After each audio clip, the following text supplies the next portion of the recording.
Hello दोस्तों, फटाफट से देखो इस वीडियो में। देखो मैं आपको 4 क्वेश्चन कराने वाला हूँ, बस 4 क्वेश्चन करो, वीडियो खत्म। ठीक है ना।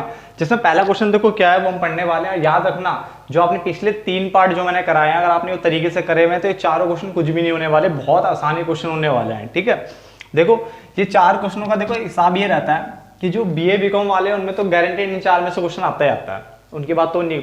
बाकी बात करते हैं 11th 12th यानी जिनके पास भी इकोनॉमिक्स माइक्रो वाली है। ठीक है, क्योंकि चेंज हो गया था जिसके कारण ये 11th में पहुंच गई थी माइक्रो इकोनॉमिक्स। ठीक है, बट कुछ स्टेट में अभी भी क्या है 12th में ही है। तो कोई भी क्लास का बच्चा हो, मैं उसकी बात नहीं, मैं देखो बात क्या है, बात ये है कि किसी भी क्लास का कोई बच्चा हो उनके 4 क्वेश्चन करने हैं, ये इंपॉर्टेंट क्वेश्चन माने जाते हैं। फटाफट से देखो पहला क्या है आपके पास।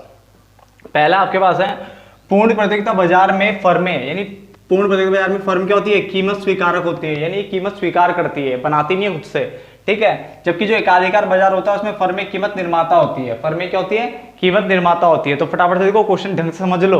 उसमें लिखा हुआ है पूर्ण प्रतियोगिता बाजार में फर्में जो होती है वो कीमत स्वीकारक होती है, जबकि एकाधिकार बाजार में फर्में क्या होती है, कीमत निर्माता होती है, यानी निर्धारक होती है, खुद से कीमत निर्धारित करती है। वैसे मैंने इनका आंसर ऑलरेडी बताया हुआ है, बट फिर भी देख लो एक बार। सबसे पहले हम बात कर रहे हैं पूर्ण प्रतियोगिता बाजार की। तो उसमें लिखा हुआ है पूर्ण प्रतियोगिता बाजार में वस्तु की कीमत का निर्धारण कौन करता है, उद्योग करता है। ठीक है, मैंने आपको बताया था ये आपका उद्योग है, इसके अंदर बहुत सारी फर्में होती है ना, इसलिए हमेशा उद्योग बड़ा होगा। अब ये फर्में क्या थी, उद्योग जो कीमत एक बार डिसाइड कर लेता है ना, वो फर्मों को मानना पड़ता है। उद्योग कैसे करता है, उद्योग की कुल मांग, यानी जो टोटल मांग होगी पूरे सबकी मिलाकर, सभी फर्मों की जो डिमांड अगर मैं जोड़ दूं तो कुल मांग, सभी फर्मों की पूर्ति जोड़ दूं तो कुल पूर्ति। तो उद्योग की कुल मांग और कुल पूर्ति के द्वारा किया जाता है। यानी पूर्ण प्रतियोगिता बाजार में वस्तु की कीमत का निर्धारण करना है तो कुल मांग और कुल पूर्ति के द्वारा किया जाता है। बात समझ में आ गई। कुल मांग का मतलब क्या हो गया, कुल मांग का मतलब हो गया सभी फर्मों की मांग के समस्त जोड़ को, सभी फर्मों के मांग के समस्त जोड़ को क्या कहते हैं, कुल मांग। सभी फर्मों के पूर्ति के समस्त जोड़ को क्या कहते हैं, कुल पूर्ति। बहुत आसान था। ठीक है ना, तो ये दो डेफिनेशन क्लियर होती है।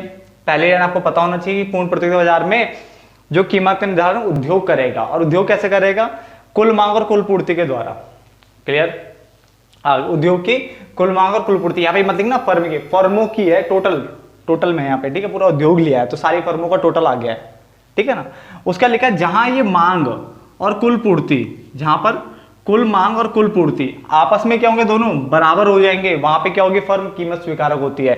यानी जहां पे ये कुल मांग और कुल पूर्ति आपस में बराबर हो जाएंगे वहां पे हमारा क्या होगा, ये कीमत स्वीकारक होगी। यहां तक आपने उतार लिया होगा। ठीक है, क्योंकि मैं इसका डायग्राम बनाने वाला हूं, देन उसके बाद आगे बढ़ेंगे हम। ठीक है, इसका मतलब क्या बोला उन्होंने कि जहां पे आपका जो उद्योग है, उद्योग की कुल मांग कुल पूर्ति के क्या आ जाए, बराबर आ जाए। जहां पे कुल मांग कुल पूर्ति के बराबर आ जाएगा वहां पे कीमत स्वीकारक होगी। तो जैसे मान लो ये डायग्राम आप बनाने जा रहे हो, कर्व बनाओगे तो y और x आ गया 0, यहां पे आपका मात्रा आ गया यानी q, यहां पे कीमत आ गया यानी p। डन। डिमांड कर्व अगर आपको याद हो, डिमांड कर्व इस तरह से जाते हैं। अगर आपने मांग वाला चैप्टर पढ़ लिया हो तो डिमांड कर्व ऐसे जाता है। अगर नहीं भी पढ़ा तो कोई बात नहीं, मैं उसके ऊपर वीडियोस बनाने वाला हूं कुछ टाइम में। तो ये डिमांड कर्व हो गया आपका DD कर्व, मांग वक्र। ठीक है, ये आपका सप्लाई कर्व होता है SS, यानी पूर्ति कर्व। मांग और पूर्ति कर्व बन गया। जहां पे ये दोनों आपस में बराबर, बराबर कहां पे हुए, यहाँ पे। आप ये कर्व बनाना है, टीचर खुश हो जाएगा। जहां पे कर्व आपस में बराबर, यानी यहाँ पे ये दोनों इंटरसेक्ट कर रहे हैं, इसको हम कहते हैं इक्विलिब्रियम पॉइंट, यानी बराबर, यानी संतुलन की अवस्था।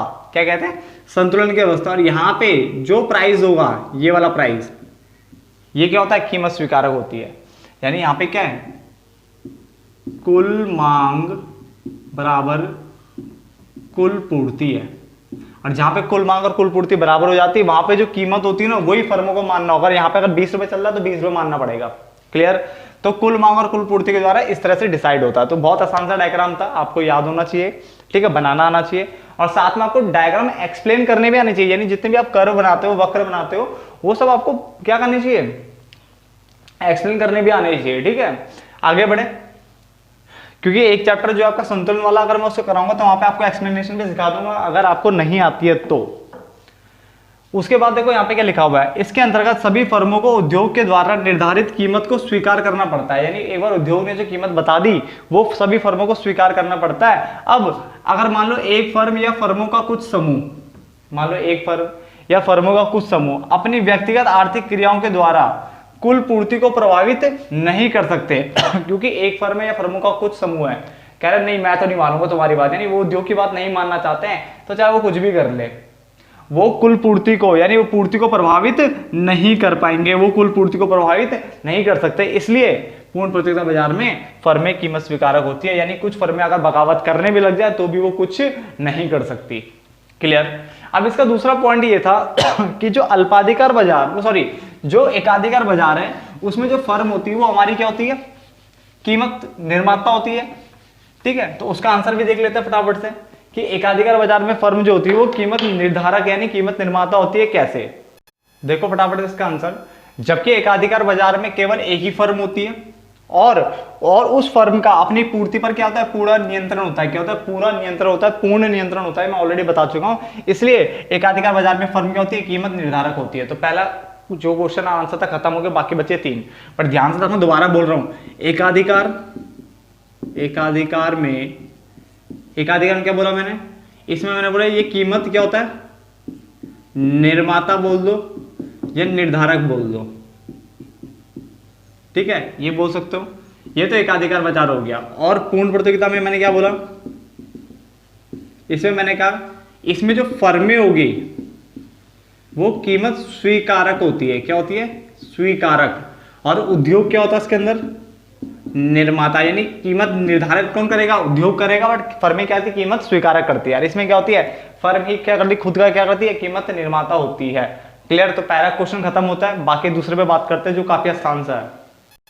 देखो अगला क्वेश्चन आपके सामने क्या है, क्वेश्चन है पूर्ण प्रतियोगिता बाजार में AR बराबर MR होता है। ठीक है, AR बराबर MR होता है, एक तालिका एवं रेखाचित्र द्वारा स्पष्ट कीजिए, या ऐसे लिख सकते हो पूर्ण प्रतियोगिता बाजार में AR बराबर MR क्यों होता है। ठीक है ना, एक तालिका एवं रेखाचित्र द्वारा स्पष्ट कीजिए। और तो और आप इसमें यह भी बोल सकते थे कि पूर्ण प्रतियोगिता बाजार में देखो AR बराबर MR बराबर P बराबर D। मैं आपको सबसे पहले जब पूर्ण प्रतियोगिता बाजार सिखाया था तब मैंने कहा था मैं ये बताऊंगा कि AR बराबर MR क्यों होता है, P और D क्यों इसे ऐसा कहते हैं कि P के बराबर भी है D के बराबर भी है। तो देखो समझने वाले हैं, पूर्ण प्रतियोगिता बाजार में वस्तु की कीमत का निर्धारण कौन करता है, उद्योग। थक चुके हैं पढ़ के ये वाला पॉइंट। इसलिए वस्तु की एक समान कीमतें क्या होती है, एक समान कीमतें प्रचलन में होती है, यानी एक जैसी कीमतें चल रही होती है। ये भी पढ़ लिया हमने। कीमतों के एक समान होने की विशेषता के कारण पूर्ण प्रतियोगिता बाजार में AR बराबर MR होता है। बताओ क्या आपको ये पता नहीं था, बस पता क्या होता है, हम ना ध्यान नहीं आता उस टाइम की हमें यही लाइनें लिखनी चाहिए इस वाले क्वेश्चन के लिए। तो अब आपको पता रहेगा कि आपको कीमत वाला पॉइंट लिखना है इसमें। बात समझ में आ गया, बाकी आप जितना बड़ा चढ़ा लिख सको उतना अच्छा आपके लिए। वैसे देखो मेन क्रक्स तो यही है। आगे देखो, जिसे निम्न तालिका, जो काल्पनिक तालिका इन चित्र द्वारा दर्शाया जा सकता है। देखो कैसे, इसे निम्न काल्पनिक तालिका एवं चित्र द्वारा दर्शाया जा सकता है। जैसे मान के चलो मैंने क्वांटिटी लिखी है, नहीं मात्रा 1 से लेके 6 लिखा है। प्राइस मैंने 2 मान लिया, आप 3 मान सकते हो कि प्राइस एक समान रखने, आपको पता ही है। अगर मैंने प्राइस एक समान रखे तो अब ध्यान से देखना कि अगर आपने संप्राप्ति वाला चैप्टर पढ़ लिया है, संप्राप्ति वाला चैप्टर पढ़ लिया है तो आपको पता होना चाहिए कि P को AR भी बोलते हैं। वहां पे P और AR आपस में बराबर होते हैं, P और AR आपस में बराबर होते हैं, आपको बताया होगा। ठीक है, तो ये 2 है तो ये भी 2 होगा। ठीक है, ये आपको इतना तो पता ही होगा इसके बारे में। आगे देखो, इतना हमने कर लिया। अब हमें पता है कि TR कैसे निकलता है।